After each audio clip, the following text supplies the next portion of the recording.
프로이트 얘기를 할 거예요. 프로이트 몇 문제 나온다 그랬죠? 예, 많이 나와야 2개. 방어 기제는 100% 나오는 거고, 개념적인 내용들이 시험 문제에 나오면은 뭐 나오는 거고, 근데 제 생각에는 안 나올 가능성이 많아요. 근데 방어 기제는 100% 나와요. 왜냐하면 17회 때 개념 문제가 나왔었기 때문에 18회 때는 나오지 않을 가능성이 있지만 그래도 공부는 해야 되겠죠? 여기 보세요. 프로이트는 심리학의 개척자라고 하는 호칭을 들었죠. 그 사람은 정신분석이론이라고 합니다. 정신분석이론. 자, 프로이트는요, 인간의 정신이 있으면 이 정신을 공간, 그 다음에 그 공간을 메우고 있는 구조물, 이렇게 2가지 관점으로 이해를 했어요. 인간 정신은, 여기를 보십시오. 필기 안 하셔도 돼요. 책에 다 있어요. 자, 인간 정신은 공간이 있는데 이 공간이 크게 3개 층이 있다고 봤어. 맨 위에 있는 공간을 의식의 공간이라고 하고, 중간에 있는 걸 전의식의 공간이라고 하고, 그 다음에 요 맨 밑에 있는 것을 무의식의 공간이라고 얘기했어요. 의식, 전의식, 무의식. 다시 공간이 어떻게 되어 있다고요? 의식, 전의식, 무의식의 공간이 있다. 이 공간 중에서 가장 많은 데를 차지하는 것이 무의식 공간이에요. 자, 이 공간 안에 구조물들이 들어가 있는데, 스트럭처, 이제 구조물들이 처박혀 있는데, 어떻게 처박혀 있냐면, 아이가 태어나잖아. 태어날 때부터 이 무의식 공간 안에만 이만한 어마어마하게 큰 구조물을 갖고 태어난다고 얘기했어요. 이것이 바로 원초화예요, 원초화. 뭐나? 원초화. 이드라고 하죠, 이드. 원초화, 이드. 시작. 원초화, 이드. 이드는 어디에만 존재해요? 무의식에만 존재하는 거예요. 무의식에만. 무의식 공간 안에만 존재를 합니다. 이렇게 시험 문제 나오는 거예요. 원초화는 무의식 공간 안에만 존재한다. 그죠? 그런데 이 원초화가 어느 일정 시기가 되면, 정확히는 학문기 때인데, 학문기 때 이 원초화에서 뭐가 이렇게 분화가 돼요. 분화라는 게 거점이 있고 거점에서 이렇게 살덩어리가 다른 게 튀어나오는 걸 분화라고 하죠. 원초화에서 뭐가 이렇게 붙어서 하나가 쑥 하고 튀어나왔어. 이것을 자아라고 얘기합니다. 자아. 에고라고 하죠. 에고. 원초화에서 자아가 분화돼요. 에고. 자아. 됐어요? 그 다음에 다시 여기서 이따만한 건데 자아보다 더 무의식 공간을 조금 더 차지하고 있어. 이걸 초자라고 얘기합니다. 초자. 슈퍼에고라고 하죠. 프로이트는 인간의 정신적 공간은 3개가 있다. 의식과 전의식과 무의식의 공간이 있고, 그 공간 안에 구조물들이 차지하는데, 태어날 때부터 뭘 갖고 태어났어? 원초화는 유전적으로 갖고 태어난 거야. 이 원초화를 갖고 태어나서 원초화에서 뭐가 분화돼? 자아가 분화되고 거기서 초자가 분화되어진 거야. 그런데 중요한 게 원초화만 무의식 공간에 존재하지, 나머지들은 의식과 전의식과 무의식에 다 존재하죠. 다 존재하죠. 이해되시죠? 예. 자, 의식을 뭐라고 얘기했냐면, 프로이트는 노력 없이 인지할 수 있는 공간이야. 제가 여러분들을 지금 보고 있죠? 까만 옷 입은 분 계시네. 이거 지금 내 의식 공간 안에서 여러분을 파악한 거예요. 내가 어떤 의도나 노력을 갖고 한 게 아니라 그냥 눈에 보이는 거야. 예를 들어서 여기에 배가 있어요. 배에 사람이 이렇게 타 있어. 사람이 타 있어. 이게 바다고 이게 비가야. 됐죠? 그러면 이 배 위에서 본다면 이 배 위에 있는 이 의식의 공간들, 여기에 날아다니는 뭐 갈매기 이런 것들은 그냥 눈만 돌리면 보여지잖아요. 노력이 필요 있어요, 없어요? 여러분들은 지금 의식으로 저를 보고 계신 거예요. 다. 의식 공간 안에서. 이해되시죠? 예. 자, 전의식이라는 것을 뭐라고 하냐면 usable memory. 그래서 프로이트가 그렇게 표현했습니다. 이용 가능한 기억이야. 현재로서는 기억이 되어지질 않는데 내가 기억하려고 노력하면 그것이 어떻게 의식 공간으로 끌어들어서 의식 공간에서 확인할 수 있는 기억이야. 어저께 저녁 뭐 드셨어요? 예. 짜장밥. 그걸 지금 생각했죠? 지금 생각했지? 지금 당장에 짜장밥을 지금 눈으로 본 게 아니고 어저께 먹었던 것을 뭐 먹었지? 짜장밥. 지금 전이식 속에 있었던 거야. 그게. 그런데 그것이 지금 어떻게 됐지? 의식으로 끄집어낸 거죠. 그게 이용 가능한 기억을 지금 한 거야. 전이식 공간 안에 있는 걸 의식으로 끌어들인 거야. 그래서 전이식을 뭐라고 한다고요? 이용 가능한 기억이라고 얘기했다. 오케이? 자, 문제는 무의식이야. 무의식. 이 무의식 공간은 뭘로? 가장 넓은 부분을 차지하고 있어요. 프로이트는 인간 행동의 대부분은 무의식 공간과 무의식 안에 존재하는 원초에 근거해서 행동이 이루어진다고 주장합니다. 이해되죠? 무슨 얘기인지. 자, 그 무의식 공간 안에 차지하고, 무의식 공간은 확인이 돼야 하는데, 이게 배에서 이 전이식 같은 경우에는 내가 고개를 숙여갖고, 야, 이 밑에 물고기가 몇 마리 지나가나, 노력을 하면 물고기가 지나가는지 보여. 그런데 아무리 배에서 고개를 숙여도 안 보이는 깊은 심해가 있겠죠. 그게 무의식이야. 여기는 일반적인 노력을 통해서는 절대 보이지 않아. 작년 12월 13일 날 무슨 밥 드셨어요? 소주. 소주가 밥이래요, 지금. 그게 더 충격적인 얘기야, 지금. 예, 소주가 밥이래요. 예. 피부 탄력성의 비결은 바로 소주였군요. 예. 아, 이슬. 아, 그랬구나. 자, 이게 무의식화된 거예요, 지금. 이해되죠? 자, 프로이트는 인간 정신의 구조를 대부분 차지하고 있는 이 무의식을 확인할 수 있는 방법은 연위 방법 갖고는 안 된다. 이걸 뒤지는 방법은 첫 번째, 꿈의 해석. 뭐예요, 여러분? 우리가 꿈꾼 꿈 있잖아요. 두 번째가 최면이에요. 이거 외에는 확인할 수가 있다, 없다? 없다고 얘기합니다. 그래서 프로이트는 꿈을 해석했죠. 그가 쓴 1901년에 꿈의 해석이라고 하는 책 혹시 읽어보셨어요? 그 책 때문에 사회복지 실천에 진단주의가 등장한 거예요. 진단주의 들어보셨죠? 진단주의가 그 꿈의 해석이라고 하는 책 때문에 이 진단주의자가 등장을 하게 된 겁니다. 꼭 한번 나중에 읽어보세요. The Interpretation of Dreaming이라고 하는 유명한 책이에요. 예. 그 다음에 최면. 우리 그거 있잖아요. 레드 선 하는 거 보셨죠? 그거 프로이트의 기법 쓰는 거예요. 그게. 예. 이해되시죠? 여기까지. 자, 그래서 이 원초화라는 것이 있는데 각각의 이 구조물들은 어떤 동력, 힘에 의해서 움직여진다고 얘기를 했어. 프로이트는 이 원초화를 구동시키는 힘을 뭐라고 얘기하면 쾌락 원리라고 했습니다. 무슨 원리? 쾌락 원리라고 했어요. 쾌락 원리. 다시 무슨 원리? 쾌락 원리. 자, 쾌락 원리라고 하는 것은 무슨 소리냐면은 내가 지금 어떤 불안한 상황에 팍 빠졌어. 프로이트 심리학의 기본 틀은 불안이죠. 불안이에요. 어떤 상황이 나한테 불안이 왔어. 이 불안이 나를 긴장시켜. 뭘 시켜요? 테인트, 긴장시키는 거예요. 그러면 이 긴장에서 나를 끄집어내려고 하는 원리, 그것이 바로 뭐라고? 그게 쾌락 원리야. 이 쾌락 원리는 우리의 무의식적 사고를 하나 일으키는데, 우리의 사고를 무의식적으로 하나 일으키는데, 그것을 프로이트는 1차 사고 과정이라고 얘기했습니다. 다시 뭐라고요? 자, 무슨 소리냐? 정리해봅니다. 잘 보세요. 무슨 소리냐? 내게 불안이 왔어. 불안이 생기면 긴장이 돼요. 이걸 해결하기 위해서 쾌락 원리가 작동을 하게 되는데, 이 쾌락 원리는 1차 사고 과정을 해. 그럼 1차 사고 과정이라는 건 뭐냐면은 나의 불안을 없애거나 감소시킬 수 있는 대상을 심상이 이미지예요. 이미지로 평 하고 나도 모르게 무의식적으로 떠오르게 만드는 거야. 내가 배가 고파 지금. 제가 배고픈 건 아닙니다. 저는 오늘 지금 2그릇 먹었어요. 짜장면에. 예, 좀 숨을 못 쉴 것 같은데. 예, 짜장면에 밥까지 먹었어요. 예. 자, 내가 지금 배가 고파. 배고프면 못 떠올라요. 빵. 지금 그렇죠? 지금 뭐냐면은 배가 고프니까 그게 불안이야. 원초화가 불안을 일으킨 거예요.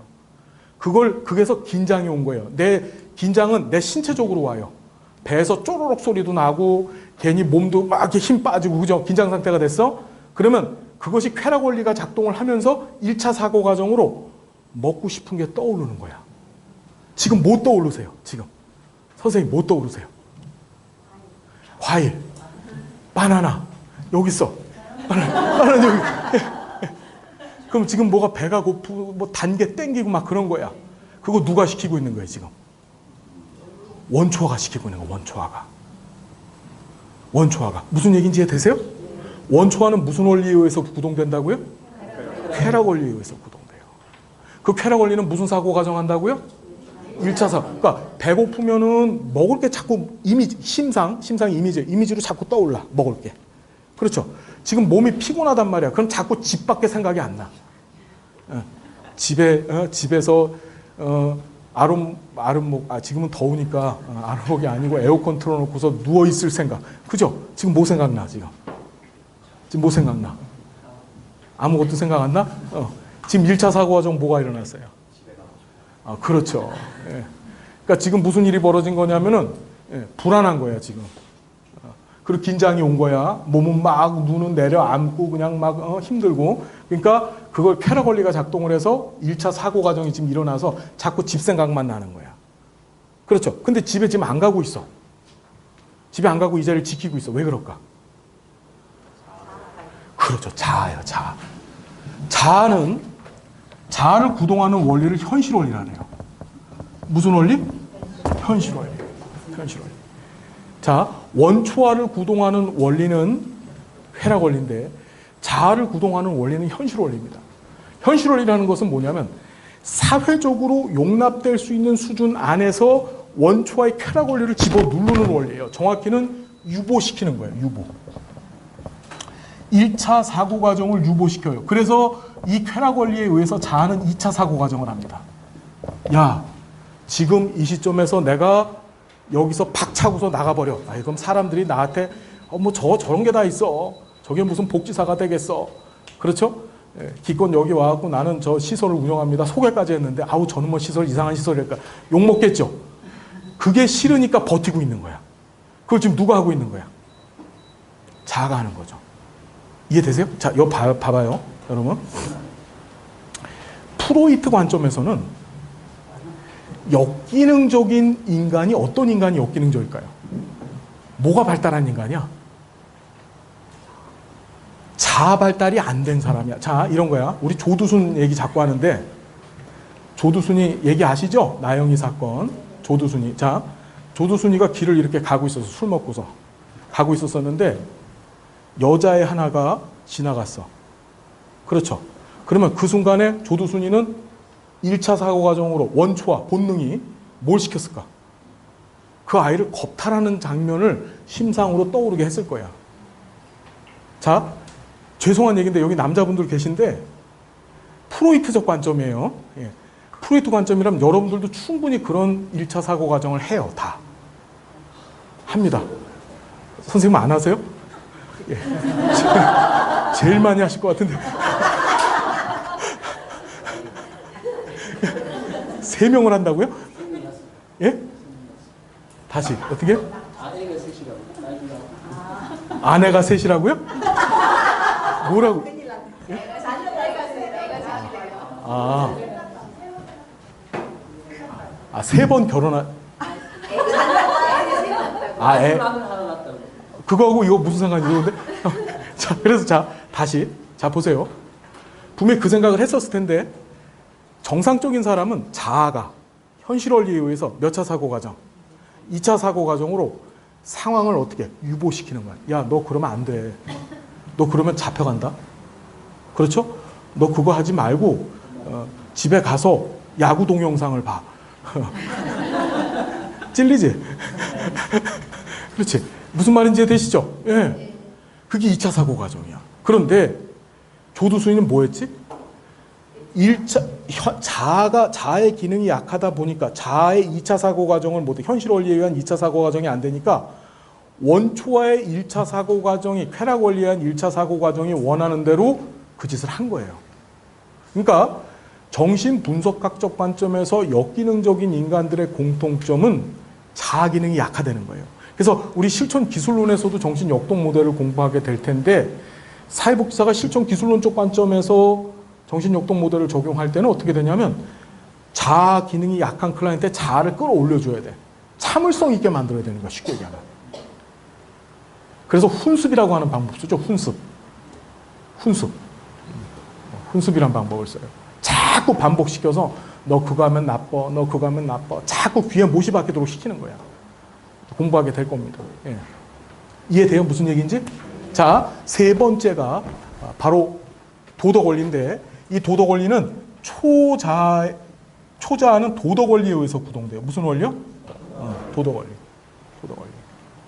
도덕 원리는 일반적으로 양심이라고 불려집니다. 양심. 이 도덕 원리는 어떻게 형성이 되냐? 프로이트 관점에서는 아버지의 도덕성을 아들이 닮아가고 엄마의 도덕성을 딸내미가 닮아가는 거예요. 도덕적이라고 해서 우리가 생각하는 올곧고 바른 모습의 사람이 아니고 아빠 닮아가고 엄마 닮아가는 거야. 그것이 보통 이 도덕 원리, 이 초자의 도덕 원리는 남근기 때 완성이 되어지는데 남자애들은 웨디푸스 컴플렉스라는 걸 통해서 아빠를 닮아가고 여자애들은 일렉트라 컴플렉스를 통해서 엄마를 닮아가는 거야. 즉 아빠의 도덕성, 엄마의 도덕성화 돼가는 거야. 그러다 보니까 이제 무슨 일이 벌어져? 도둑놈 집안에선 계속 도둑놈이 나와요. 아버지가 술주정뱅이 남폭군이면 아들도 그렇게 될 가능성이 굉장히 높아지는 거죠. 프로이트 관점에서는 그래요. 그래서 얘네들은 프로이트 관점 하에서는 가족 사정을 하거나 또는 개인에 대한 사정을 할 때 뭘 두냐면 과거를 두지는 거야. 그러면서 가계도를 만들어서 니네 집안에 우리가 보엔이라고 하는 사람이 가계도를 만들었죠. 니네 집안에 한번 내력을 따져보자. 네가 지금 술주정뱅이 알코올 중독자인데 한번 둘쳐보자. 그러면 분명히 아버지나 할아버지 때 알코올 중독자가 있어요. 무슨 말인지 알겠죠? 재밌는 게 선생님 집안에선 계속 선생님이 나오고 아세요? 예. 왜 다들 이렇게 숙연해지지 분위기가? 지금 고민돼 있어서 그렇지. 나 사회복사인데 사회복사 집안에서 계속 사회복사 나오면 우리 계속 이렇게 어렵게 살아야 돼? 그죠? 예. 맞아요? 예, 아니죠. 무슨 말씀인지 이해가 되시죠? 예, 자, 이게 다예요. 어려워요? 하나도 안 어렵죠. 이 기본 틀을 머릿속에 담아두시고 예? 이제 여기서 이제 섞여서 나올 건데 제가 이제 교재 보면서 말씀 올릴게요. 예. 자, 이거 지울게요. 여러분 힘드시죠? 우리 기지개 한 번만 할까요? 기지개 한 번 하시죠. 모든 상황에 대해서 자신이 갖고 있는 자아를 통해서 현실 원리. 그러니까 프로이트 관점에서 성공적인 인생은 뭐냐면 참을성 있는 인간이에요. 참을성 있는 인간. 인내죠, 인내. 예. 어떤 상황, 어떤 조건 하에서도 참고 나가는 사람이 성공적인 인생이에요. 참고 나가면, 인내하면 모든 일이든지 다 되는 겁니다. 근데 우리는 어떻게 하죠? 인내를 못하다 보니까, 참지를 못하다 보니까 실패를 하죠. 그렇죠? 참으면 다 됩니다. 지금 공부도 참고서 해보세요. 그럼 1급시험 합격할 거고, 여러분들의 인생 전체도 뭔가요? 여러분들의 주어진 인생 과업에 대해서 참을성 있게 나가시면 안 되는 것이 있다 없다? 없어요. 자, 프로이트는 발달 단계를 얘기하는데 중요합니다. 심리, 성적 발달 단계 얘기하죠. 다시 무슨 발달 단계? 심리, 성적 발달 단계. 자, 심리라는 말하고 정신이라는 말 갖다 냈었어요. 심리라는 말은 유전적인 요소라 그랬지요. 자, 얘는 여기다가 성적인 요소를 갖다 붙였습니다. 어떤 얘기를 하냐면 심리 성적 발달 단계. 자, 성적이란 얘기를 하면서 리비도라고 하는 용어를 썼어요. 뭔도? 리비도. 자, 우리 꼭 기억해야 돼. 우리 학자들 중에서 리비도라고 하는 용어를 쓴 사람은 딱 2명밖에 없어. 누구냐면 융하고 프로이트야. 융의 분석심리 이론에서의 리비도, 프로이트의 정신분석 이론에서의 리비도예요. 자, 리비도를 같은 용어를 썼지만 서로 개념은 틀립니다. 프로이트의 리비도는 성적 에너지야. 융의 리비도는 영적 또는 생활 에너지예요. 그러니까 프로이트보다 더 확장되어진 긍정적인 에너지예요. 근데 프로이트는 성에만 몰입했어. 모든 게 성으로 해결하죠. 성으로. 그래서 자, 보세요. 프로이트는 리비도라고 하는 이런 에너지가 있는데 이 에너지가 일정 시기별로 우리 몸에서 이동을 하는 거야. 이 성에너지가. 그래서 우리는 그 성에너지의 위치에 따라서 쾌감을 경험해. 그걸 통해서 우리의 성격이 발달되어진다는 얘기를 합니다. 자, 프로이트는 어떻게 얘기냐면 0에서 1세, 1에서 3세, 3에서 6세, 6에서 12세, 12에서 약 20세 정도까지 총 5단계의 발달 단계를 제시합니다. 그래서 이때를 구강기, 항문기, 남근기, 잠복기, 생식기라고 얘기했어요. 구황남장생. 구황남장생 시작. 구황남장생. 이걸 에릭슨하고 비교를 하면 에릭슨은 유, 아기, 초기, 아동기, 유희기, 학령기, 청소년기. 이게 에릭슨은 이런 용어를 쓴 거고, 같은 나이에 대해서. 프로이트는 이런 용어를 쓴 거예요. 자, 프로이트는 전생애적 발달 단계 제시했다, 안 했다? 안 했다. 미리 얘기합니다.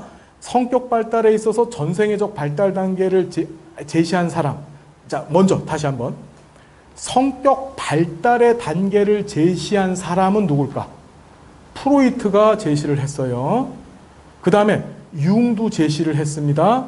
에릭슨도 제시를 했어요. 아들러 제시했어, 안 했어? 안 했어. 자, 잘 봐. 정신역동이론가가 4명이라 그랬죠? 4명 중에서 아들러만 발달 단계가 없어요. 그게 시험에 나왔습니다. 아들러, 왜 그런지 이제 뒤에 가서 얘기 드릴게요. 다시, 융도 발달 단계 제시했고, 프로이트도 제시를 했고, 에릭슨도 제시를 했어요. 됐나요? 됐죠? 그런데 누구만? 아들러만 발달 단계가 없어. 행동주의자들은 발달 단계를 얘기할까 안 할까? 행동주의자들은 발달 단계 자체를 안 해. 백지에서 시작하잖아. 그렇죠? 그러니까 이 사람이 50살을 먹었건 60살을 먹었건 100살을 먹었건 간에 이 시점에서 내가 이 사람한테 어떻게 조작적 행위를 하냐에 따라서 이 사람의 행동이 바뀌어지는 거야. 그러니까 발달 단계 개념이 있어요, 없어요? 없어요. 인본주의자들도 발달 단계 얘기할까 안 할까? 인간은 미래지향적이면서 현실 미래지향적 존재이기 때문에 발달 단계 이런 거 필요 없이도 지금 이 상태에서 얼마든지 좋아질 수 있다고 얘기를 해. 그러니까 발달 단계를 제시하는 것은 무슨 학자들만 얘기하는 거야? 정신역동이론가들의 얘기예요. 물론 이제 인지발달이 있지만은 인지발달 빼놓고 우리 아까 큰 3가지 틀에서만 보면 정신역동이론가들만이야. 됐어요? 시험에 나와. 그런데 정신역동이론가들 중에서 발달 단계 제시하지 않은 사람은 누구? 아들러. 자, 그 중에서 3명이 발달 단계 제시한 거죠. 그러니까 에릭슨은 8단계를 제시하면서 전생애적 발달 단계 제시했어요. 예, 융도 전생애적 발달 단계 제시합니다. 그런데 프로이트는 전생애적 발달 단계 제시했다, 안 했다? 안 했다. 20살까지만 얘기했다. 무슨 말인지 알겠죠? 이렇게 시험에 나오는 거야. 전생애적 발달 단계를 제시하지 않았다. 20살까지만 얘기했다. 청소년기, 사춘기까지. 이해돼요? 무슨 얘기인지? 예, 그렇게 시험에 나오는 겁니다. 그렇게. 다시 이쪽으로 와서 보시면 이 리비도라고 하는 성적 에너지가 이 구강기 때는 어디 붙어 있어? 입에 가 있는 거야. 입에. 그래서 이때 아이가 뭐 합니까? 뭐든 쪽쪽 빨죠. 프로이트 관점에서는 이 빠는 게 성행이야. 성행이. 빨고 앉아 있는 거. 이해돼요? 그 다음에 이게 어디로 갑니까? 항문으로 가요. 그러니까 항문에서 응아를 참았다가 아빠 엄마가 너 응아 참았다가 화장실 가서 넣어. 옛날엔 기저귀에다 팍팍 지가 쌌단 말이야. 그런데 응아 참았다가 화장실 가 넣어 이랬더니 애가 응아를 참고서 화장실에 가서 팍 싸면 그때 쾌감이 생겨 안 생겨? 여러분들도 해봤잖아. 예. 참았다 싸면 신나죠? 왠지 후련하고 깔끔하고 행복하고 즐겁고 그렇죠? 예. 배 선생님 화장실 간 장면이 자꾸 생각나. 뿌지직 할 것 같아. 자, 그래서 다 무슨 말인지 이해되시죠? 그것도 일종의 성행위로 본 거야. 그 다음에 다시 어떻게 가요? 잠복기가 돼요. 자, 잠복기가 아니라 남근기가 됩니다. 자, 보세요. 프로이트는 이 5가지 발달 단계 중에서 이 3단계가 구강기, 항문기, 남근기 때까지가 인간 발달에 있어서 가장 중요한 시기라 그랬어요. 3단계를 가장 중요한 시기. 그 중에서도 가장 중요한 시기가 무슨 기? 남근기야. 이때가 가장 중요한 시기야. 나는 올해 프로이트 이론적 문제가 나오면 남근기 문제가 나올 거라고 생각을 해요. 예. 왜냐하면 올해 김동배 교수님 아까 얘기했지만 그분 책이 바뀌었어. 그런데 거기에 남근기를 많이 이렇게 확대시켜서 정리를 하셨더라고요. 그 책이 시험에서 가장 많이 내는 책인데 인간행동과 사회복지 실천이라고 하는 연세대학 학지사에서 나온 그 책이 거기서 출제를 제일 많이 하는데 그게 나올 것 같아요. 그러니까 남근기 잘 봅시다. 이 남근기는 리비도가 남근에 붙어 있는 거야. 남근이 뭔지 아시죠? 예, 남근. 뭔지 아시죠? 뭡니까, 남근이? 예? 예?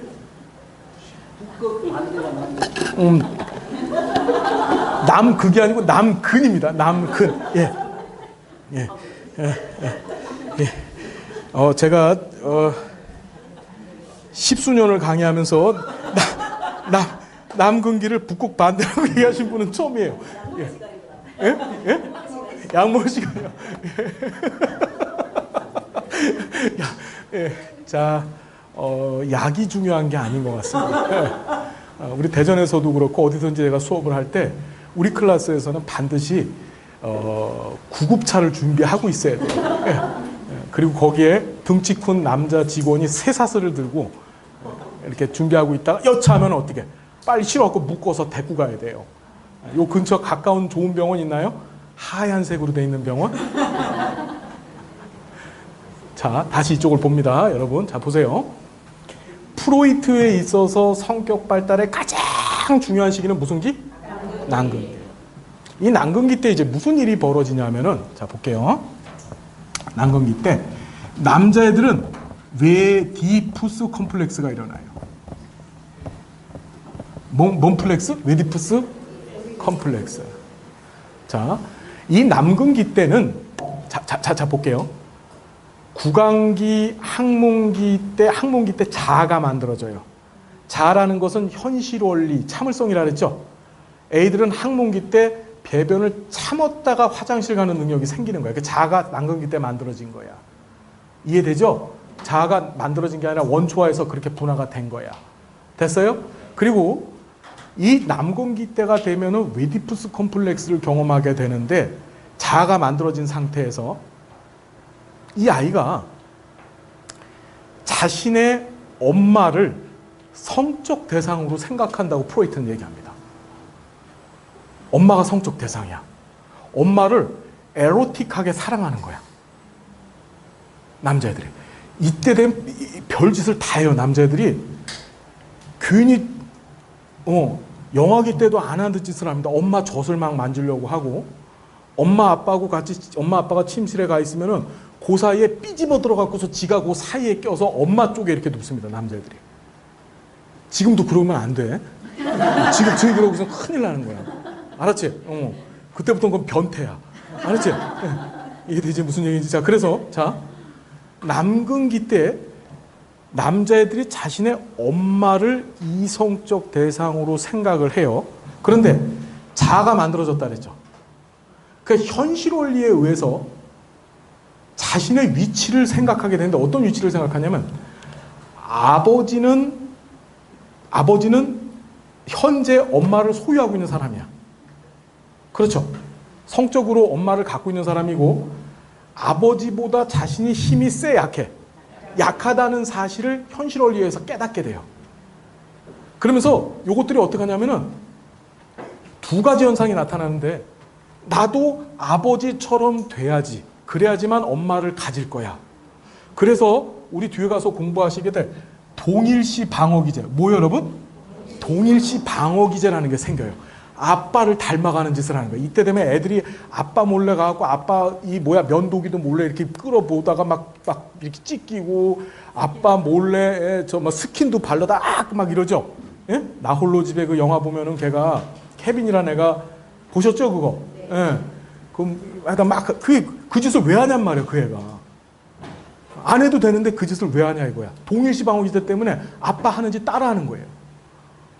무슨 말인지 알겠죠? 두 번째는 아빠처럼 되기 위한 걸 넘어서서 아빠가 나를 공격해 올 것이라고 하는 불안에 빠져요.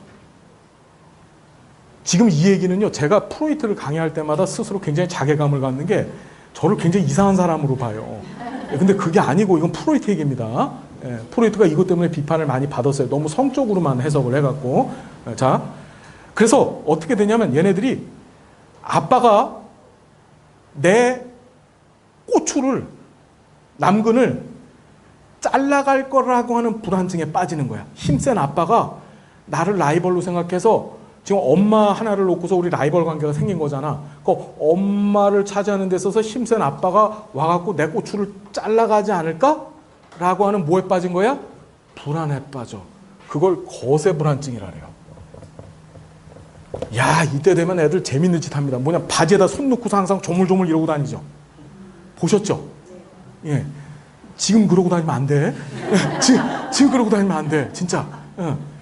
우리 집 애도 지금 요 나이 때인데 아주 재밌어요. 자꾸 바지에 손을 넣는 거야. 엄마가 하지 마 이래. 하지 말아야 돼? 그때 지나가면 안 해. 남근기 거세 불안 때문에 그러는 거야. 이게 뭐냐면 잘라졌나 안 잘라졌나 검사하는 거야. 왜 자꾸 나를 보시지?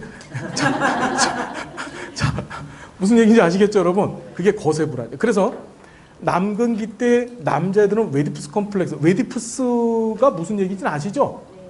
그 그리스 신화에 웨디푸스 신화라는 게 있었잖아요. 알아요? 간단하게 얘기 드릴게. 예. 왕이 있었어. 왕비가 있었어. 왕비가 뒷다 이뻐. 근데 아들을 낳았어.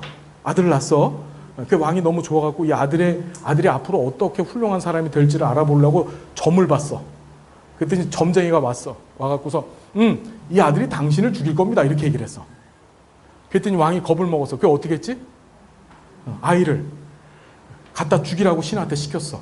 애가 중요한 게 아니라 지가 살아야 되겠다는 거지. 예. 그랬더니 신하가 아들이 너무 이뻐가지고 어떻게 했어? 숲에 들어가서 키운 거야. 그 애가 장성을 했어. 밖에 나왔어.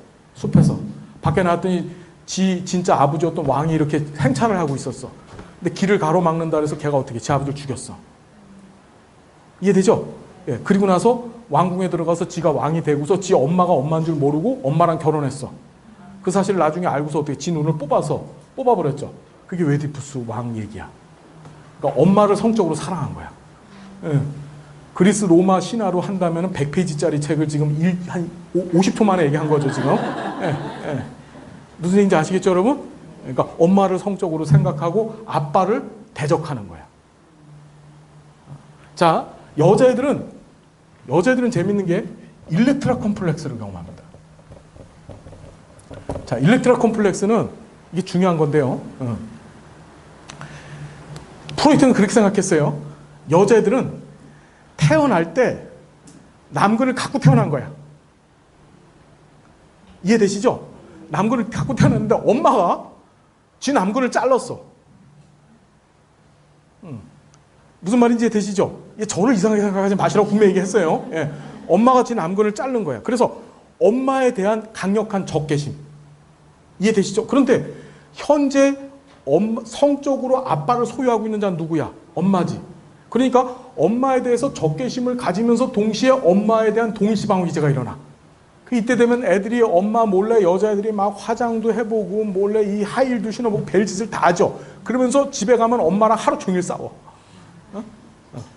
엄마의 취미 생활이 그 딸하고 싸우는 거야, 하루 종일. 해보셨죠? 딸하고 이때는 맨날 싸워야 돼. 왜냐면 아이가 갖고 있는 일종의 엄마에 대한 적개심. 왜 엄마는 내 고추 잘라갔어 이거야.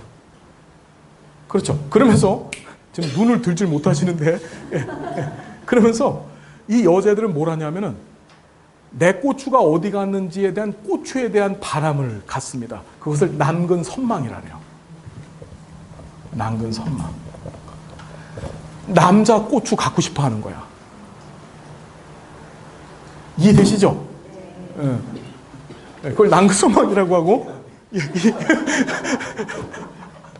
아니죠. 우리 선생님은 저 웨디푸스 컴플렉스밖에 경험해보지 못했기 때문에 이해가 안 되실 겁니다. 그래서 동일시 방어 기제가 일어나서 엄마를 닮아가려고 하면서 동시에 뭐 하는 거지?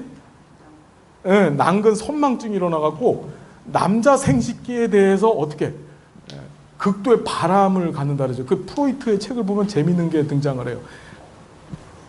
지 동생을 봤는데 아기를 낳았어. 여자애가 아기를 낳는데 하루 종일 아기 기저귀를 자기가 갈아준다라고 엄마한테 얘기를 하면서 어린 게 그러면서 아기 남동생의 꼬추를 하루 종일 보고 만진다는 거야.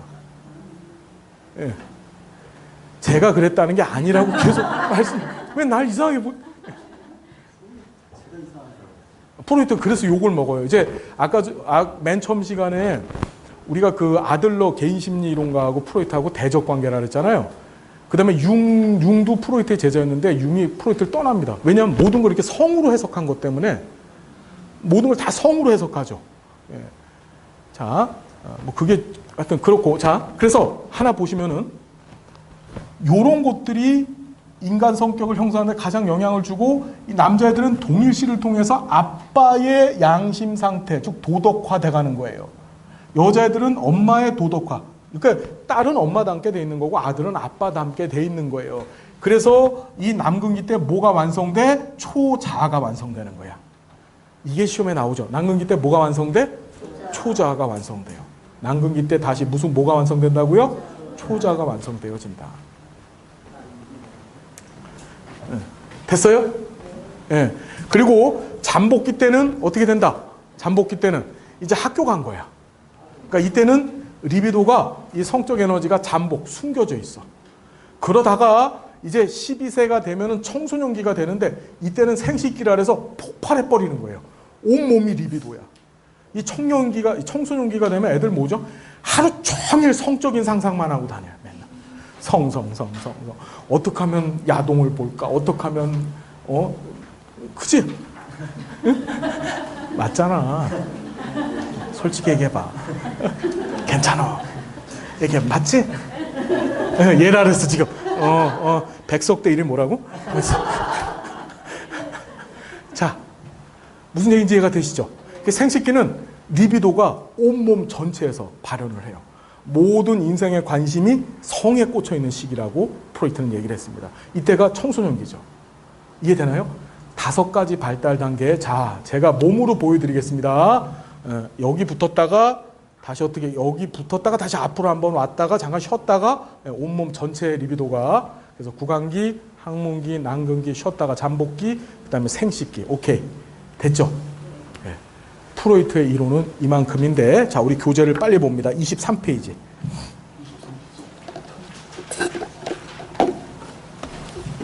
제가 앞에서 말씀드린 것처럼 어떻게 됐냐면 이래요. 이 17회 시험부터 굉장히 그러니까 작년 시험, 올해 시험이죠. 올해 시험부터 굉장히 특이한 경향이 발생을 했는데 성격 이론이라고 하는 용어를 처음으로 썼어요. 원래 성격 이론으로 책이 구분되어져 있어야 돼. 왜냐하면 심리학을 모방한 거기 때문에. 그런데 성격 이론이라고 하는 용어가 쓰여졌고 앞으로도 계속 그렇게 나올 겁니다. 그래서 여기 보시면은 성격 이론의 개념, 성격 이론의 분류 나와 있지요. 시험 문제 어떻게 나옵니까? 정신역동 이론가가 아닌 사람은 정신역동 이론의 종류가 아닌 것은 이렇게 나와요. 다 기억하실 수 있겠지요? 넘어갑니다. 프로이트 정신분석 이론, 지형학적 모형, 의식, 전의식, 무의식 있다는 거 우리 한 장 넘기시면 그림 나와 있잖아요. 그걸 보시고 정리하시면 되고 구조적 모형 안에 원초와 자아, 초자아 있습니다. 불안은 17회 때 시험 문제 한 번 나왔었어요. 17회 때. 그래서 요거는 한번 그냥 봐주시면 돼요. 별로 중요한 부분은 아닙니다. 시험에 안 나올 거예요. 그 다음에 심리 성적 발달 단계. 다시 뭐라고? 심리? 자, 요거하고 비슷한 용어를 쓰는 게 에릭슨의 심리 사회적 발달 단계예요. 에릭슨은 심리 사회적 발달 단계라고 얘기했고 프로이트는 심리 성적 발달 단계라는 용어를 썼습니다. 그래서 인간 정신이 인간 심리가 어떻게 된다? 리비도 중심의 발달이 이루어진다 그랬죠? 리비도는 프로이트하고 융이 썼던 용어입니다. 정리되셨죠? 리비도가 우리 몸에서 이동한다. 어떻게? 구강기, 항문기, 난근기, 잠복기, 생식기. 정리됐죠? 그래서 내용들 읽어보시는데 리비도가 잘 보세요. 0에서 1세가 되면은 구강기에 있다가 1세가 넘었으면은 항문으로 빨리 가줘야 돼. 그런데도 가지 않고 계속 리비도가 남아있는 애들이 있어. 그걸 고착이라 그래. 이건 나중에 성인이 되었었을 때 큰 병리적 현상을 일으킨다고 해요. 그러니까 뭐냐면 2살, 3살이 됐는데도 손 빨고 다니는 애들 있죠. 0에서 1세까지는 손 빨고 다녀도 돼요. 리비도가 입에 붙어 있으니까. 그런데 2살, 3살이 됐는데도 계속 손을 빨고 있어. 이때는 리비도가 어디로 가야 돼? 항문으로 가줘야 되잖아요. 그런데 손을 빨고 앉아. 이게 고착이에요.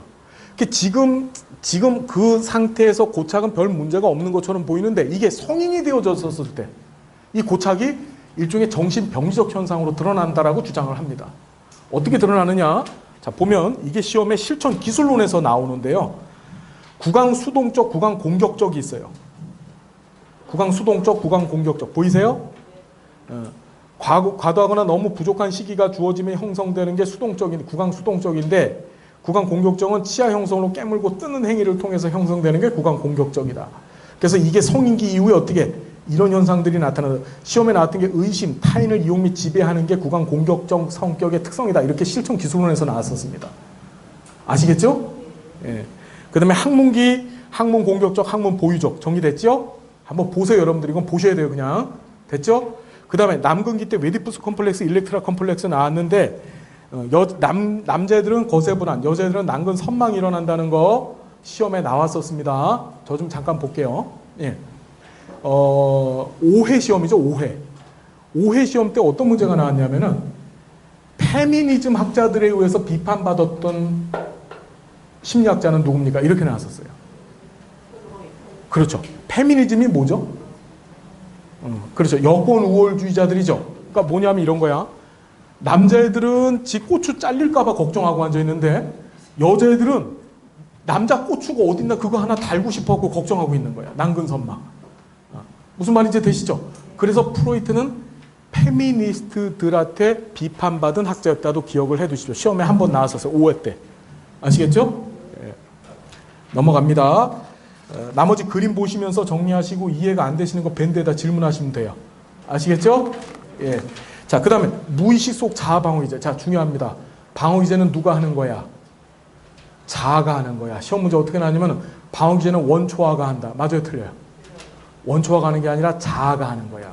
우리 그림 그렸죠? 아까 전에 그림 그렸었을 때 이렇게 그렸죠? 원초아 있고 여기서 자아, 그 다음에 초자가 있었잖아요. 그죠? 요때 이 자아의 이 무의식적인 부분에 있는 요 자아 있잖아요. 그죠? 여기서 방어기제가 일어나는 거예요. 무슨 말인지 아시겠나요? 자, 무의식 속의 자아 방어기제. 다시 시작. 방어기제는 자아가 하는 거다. 원초와 초자 사이에서 발생하는 갈등으로 인한 불안과 긴장에서 자아를 보호하기 위해서 원천을 왜곡, 대체, 차단하는 무의식적 기제다. 이렇게 시험제 나왔다. 방어기제 뜻을 묻는 문제 나왔었고, 특징 긍정적으로 쓰기도 해. 가장 대표적인 게 뭐지? 승화 방어기제죠. 그 다음에 두 가지 이상을 동시에 사용된다. 방어기제 특징들 봐두시고, 파란색 글씨는 시험 문제에 나왔던 것들이다. 알았죠? 하나도 빼놓지 않고 정리한 거니까 파란색 거 위주로만 공부하셔도 된다. 자, 방어기제 병리성 판단 4가지 기준. 사회복사가 알아야 될 내용이죠. 이 클라이언트가 지금 방어기제를 쓰고 있는데 이게 병리적인가 병리적이지 않은가 알아야 되고, 자, 종류. 시험에 100% 나온다. 방어기제 종류는. 지금 파란 글씨로 되어져 있는 것들이 시험 문제 나왔던 것들이다. 억압. 보세요. 억제. 전이 중요하죠. 억압 보시라는 건 읽어보시면 할 수 있는 것들이에요. 예. 전이. 어릴 적 중요한 인물에 대한 감정을 현재 대상에게 동일하게 느껴서 이유 없이 그 대상을 좋아하거나 싫어하는 것. 이 전이 문제가 실천론에서 잘 나오죠. 이게 뭐냐면은 어릴 적 계모에게 학대받던 클라이언트가 계모와 비슷한 용모를 지닌 사회복사를 이유 없이 적대시하는 거. 우리 그런 거 있어. 괜히 보면 싫은 사람 있죠. 괜히 눈만 마주쳐도 싫은 사람 있잖아. 왜 저를 그렇게 보시죠? 하면서 그냥 봐도 싫은 사람 있죠? 그게 전이현상이야. 그럼 그 전이현상이 발생한 이유는 뭐냐면 여긴 제대로 된 게 없어. 한번 있어봐. 전이현상이 발생되어진 이유는 어릴 적 보통 구강기, 항문기, 남근기 사이에 경험했던 불유쾌한 자극이 남아있다가 그것이 나도 모르게 무의식적 방어기제로 드러나는 거야. 무슨 말인지 알겠어요? 그래서 사회복지사가 클라이언트가 전의를 하죠. 클라이언트가 와서 괜히 싫은 거야, 제가. 사회복지사가 마음에 안 드는 거야. 사회복지사의 원조 행위에 대해서 클라이언트가 어떻게 적극적으로 반응하지 않고, 즉 동기화되지 않고 자꾸 어떻게 반항을 해요. 그거 저항한다 그러죠? 저항을 하는 거야. 그게 전이죠. 그럼 전이가 일어났어서 사회복지사 어떻게 해야 되죠? 자, 이 전이의 반대가 역전이죠. 역전이 들어봤죠? 역전이는 거꾸로 사회복지사가 클라이언트한테 전의를 갖는 거예요. 그러니까 사회복지사 가만히 봤더니 괜히 신경질 나. 클라이언트를 봤더니. 그래서 괜히 원조 행위도 하고 싶지 않고 괜히 싫어. 그게 역전이죠. 전의는 누구한테? 클라이언트가 사회복지사한테. 역전이는 사회복지사 클라이언트한테. 그럼 전의가 일어났을 때 사회복지사의 반응은 어떻게 돼요? 대처는 전의를 해석해 주는 거예요. 해석. 왜 이렇게 이런 일이 벌어졌는지를 정신 분석학적 관점에서 해석해 줘야 돼요. 그렇죠. 그러면 전의를 해석하기 위해서는 과거에 어떤 일이 있었는지를 찾아내야 되겠죠. 혹시 당신 저하고 비슷한 용모를 가지셨던 누군가가 있지 않았나요? 예, 우리 계모가 그랬어요. 이해되죠? 이것이 우리 무의식적으로 이런 현상들이 있습니다. 이게 당신 나한테 지금 전이 현상을 갖는 거예요. 자, 역전이가 발생했을 때는 어떻게 됩니까? 역전이. 시험에 나오죠? 역전이가 발생하면은 그때는 어떻게 돼? 의뢰해야 돼. 이 클라이언트를 붙들고서 내가 계속 가는 게 아니고 다른 사회복지사한테 빨리 줘야 돼. 이해됩니까? 자, 우리 두 번째 책 잠깐 봅니다. 시험 문제 나왔었는데 사회복지 실천 과정 중에 저항의 유형이라는 것이 등장을 하는데요.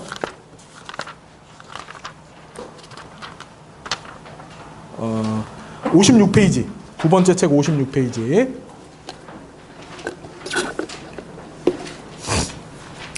보이세요? 전이 클라이언트가 어린 시절 누군가에 대한 무의식적 감정, 사랑, 원망, 두려움을 사회복지사한테 보이는 거야. 이게 전이야. 그러면 사회복지사는 클라이언트의 반응이 비현실점을 지적하고 현실적인 관점을 갖도록 원조해줘. 그래서 해석해준다라고 써놓으세요. 해석. 됐죠? 근데 역전이는 사회복지사가 어린 시절 누군가한테 지나서 무의식적 감정을 클라이언트한테 보이는 거야. 그게 역전입니다. 이해되시죠? 역전이가 터졌을 때는 자신의 감정의 기원을 파악해서 현실적으로 대처하도록 노력하지만 전문적인 관계가 지속되기 어려울 것으로 판단되면 밑줄 긋습니다. 다른 복지사한테 어떻게 한다고? 의뢰해줘야 돼. 이 케이스를 내가 계속 끌고 가냐? 그게 아니라 다른 복지사한테 의뢰해줘야 된다. 중요하다.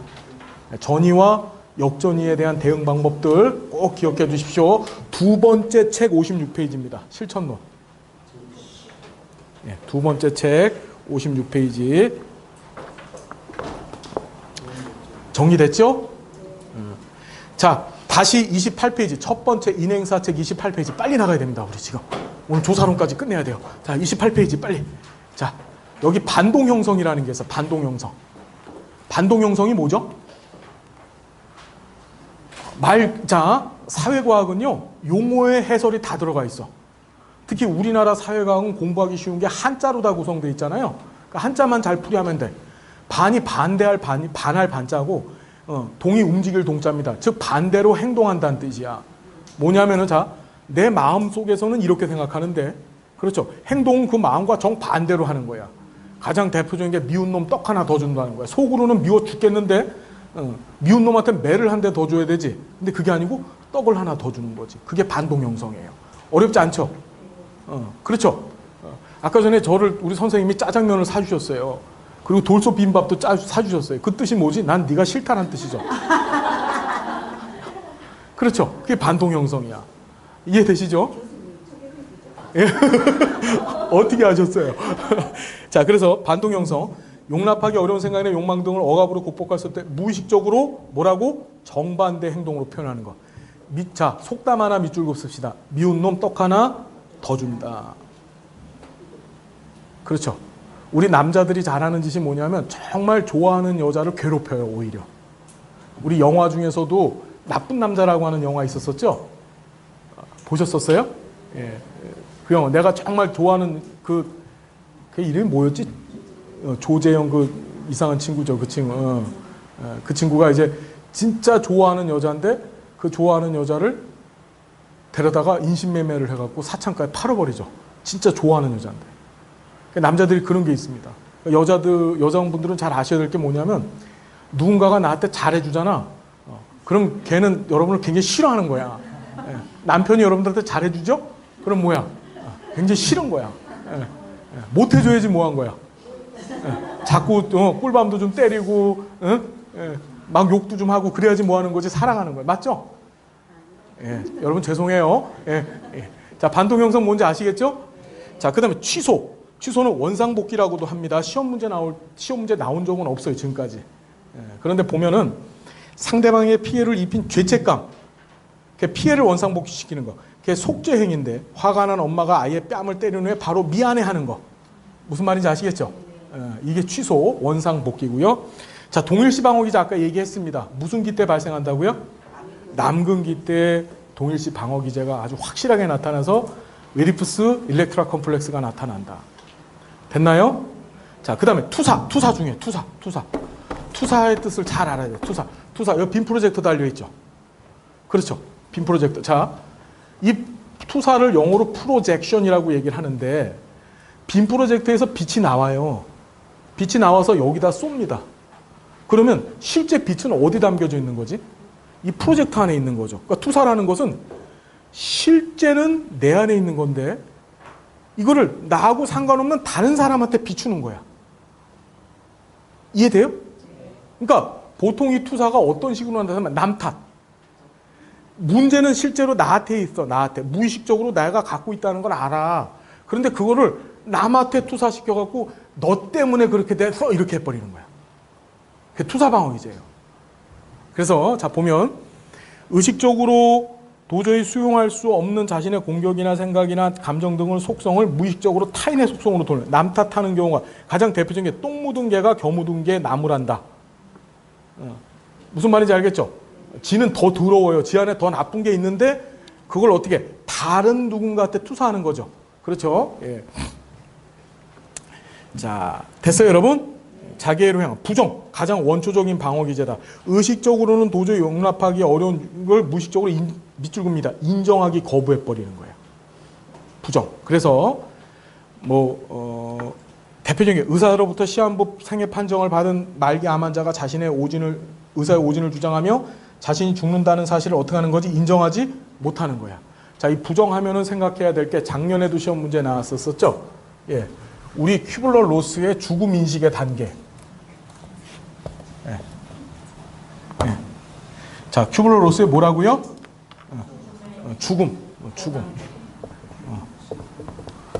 우리가 죽음을 받아들일 때 단계가 어떻게 이루어지느냐. 이 큐블러 로스 들어보셨어요, 여러분? 인생 수업이라고 하는 책 안 읽어보셨어요? 뭘 물어보겠어, 내가. 그죠? 그래서 이분 아주 유명했죠. 얼마 전에 작고하셨어요. 돌아가셨었는데 몇 년 전에. 이 큐블러 로스가 미국의 시카고 대학교 병원이 있습니다. 시카고 대학교 병원. 시카고 대학교라고 아주 유명한 학교죠. 노벨 경제학상을 우리나라 세계에서 제일 많이 배출한 학교인데 거기에 대학 부설 병원이 있는데 거기서 말기 암 환자들이 이제 너 죽습니다. 이렇게 의사가 이제 시한부 판정을 내리잖아요. 그것을 이제 받아들이는 단계를 총 5단계로 제시를 했어요. 그게 시험에 계속 나옵니다. 자, 어떻게 외우시냐면은 국수를 생각하는 거야. 부분적으로 때려갖고 타우수. 따라합시다. 부분 타우수. 시작. 작년에도 나왔어요. 부분 타우수. 시작. 한 번 더. 부분 타우수. 죽음을 어떻게 받았냐. 첫 번째 방어기제가 나타나요. 부정합니다. 부정. 뭔 소리야? 내가 왜 죽어? 저 의사 오진이야. 난 안 죽어.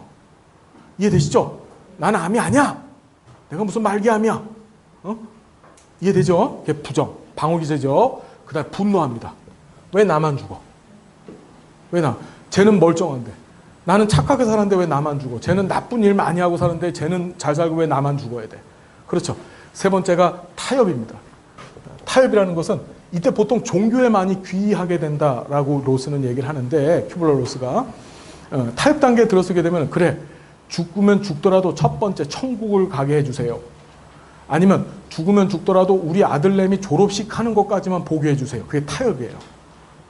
시한부적 삶을 연장시키거나 아니면 내세, 죽고 나서 더 나은 곳, 그렇죠?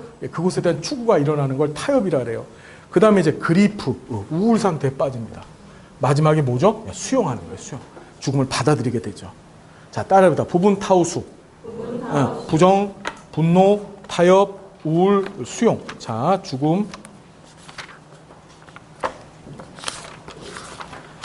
여러분 좀 따라오시겠어요? 힘드시죠?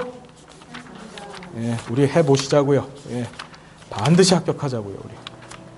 예. 자, 어디 보시냐면요. 첫 번째 책 97페이지. 맨 밑에 보시면은 큐블러 로스 죽음 수용 과정 보이세요? 엘리자베스 큐블러 로스. 인생 수업은 꼭 한번 읽어보세요. 그 책은 꼭 한번 읽어봐야 돼. 인생 수업도 안 읽어보면 어떡해. 도대체 뭘 읽는 거야? 그러면 아무것도 읽는 게 없지. 그렇죠? 그래서 부분 타우수 보이시죠? 얘는 작년에도 시험 문제 나왔습니다. 부정, 분노, 타협, 우울, 수용.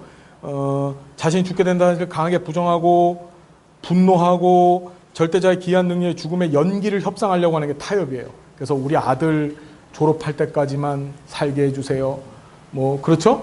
이런 것들 절대자한테 귀하고 그 다음에 우울해지고 마지막으로 벗어나 죽음을 완전히 수용하는 게 수용이다. 파란색 글씨는 다시 한번 얘기하지만 시험에 응답 범주를 그대로 갖다 붙여놓은 거예요. 응답 범주 1, 2, 3, 5번 있잖아요. 그 내용을 그대로 갖다 붙여놓은 거니까 믿고 보시면 돼요. 아시겠죠? 자, 부분 타우수 시험 문제 꼭 나옵니다. 죽음 인식 단계 정리됐고요. 다시 방어 기제로 옵니다.